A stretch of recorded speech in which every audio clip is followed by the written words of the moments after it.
Southern Lebanon stands on a knife's edge. Israeli troops remain inside Lebanese territory, blocking full army deployment as ceasefire lines crumble. Villages lie in ruins, drones circle overhead, and accusations fly on both sides. Beneath the silence of a fragile truce, the spectre of a new war grows louder.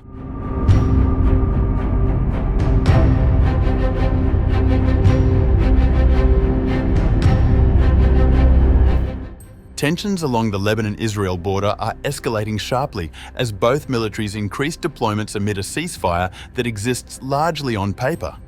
Lebanese Parliament Speaker Nabih Berri on November 4th said that Israeli forces remaining at multiple southern positions are obstructing the Lebanese army's full deployment along the border. Israel is preventing the complete deployment of the Lebanese army along our southern border due to the presence of IDF troops in 5 strategic locations inside Lebanese territory. 9,000 Lebanese army soldiers have already been deployed south of the Litani River in southern Lebanon. According to local media, the Lebanese army mobilized troops and armored vehicles around the southern border town of Mais el-Jabal after Israeli forces were seen on high alert just across the frontier inside occupied territory. The Lebanese state news agency NNA said this mobilization came directly in response to heightened Israeli military activity. The development followed an order by Lebanese President Joseph Aoun, who instructed the army to confront any Israeli incursions into southern Lebanon. His directive was issued after an Israeli strike killed a municipal worker inside the Blida municipality building. Over the weekend, tensions worsened when an Israeli drone fired 3 missiles near the Zefta and Mirieh junction in the Nabatia district. Meanwhile, Berri, whose remarks were quoted by Arab media during a meeting with journalists in Lebanon, also said, Israel's claims that weapons are being smuggled into Lebanon through Syria are false. The resistance is fully committed to the ceasefire agreement.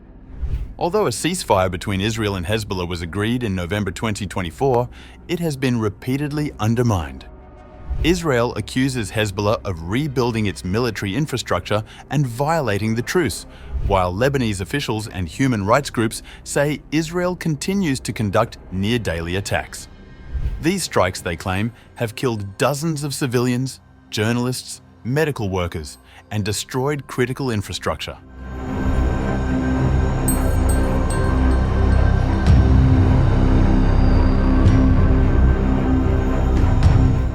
Reports from border villages of southern Lebanon suggest widespread destruction and displacement. In Hula, residents say Israeli forces demolished homes and defaced a memorial honoring nearly 100 Lebanese killed in 1948. The monument now lies shattered and covered in graffiti, including a Hebrew phrase reading, "The only good Shia is a dead Shia." Standing amid the rubble, retired schoolteacher Abdul Aziz Kraim, a resident of Hula, finds the names of his grandparents etched on shattered marble fragments before walking toward the ruins of his home. This is my past that has been wiped out. My present has been wiped out. My future is lost. The Lebanese National Council for Scientific Research has documented almost 500 homes destroyed in just 3 border villages since last year's ceasefire, with hundreds more damaged. UN peacekeepers have recorded over 400 Israeli airstrikes, rocket attacks, shellings and ground incursions into Lebanon since the truce began, compared to only 1 confirmed attack from Lebanese territory. Residents attempting to rebuild are often forced to stop due to Israeli drone surveillance or stun grenades. Municipal crews clearing rubble now work alongside Lebanese soldiers and UN armored vehicles for protection. While US envoy Tom Barrack has proposed creating a Lebanese economic buffer zone along the border to enhance Israeli security, critics fear it could permanently replace historic villages and strip locals of their land.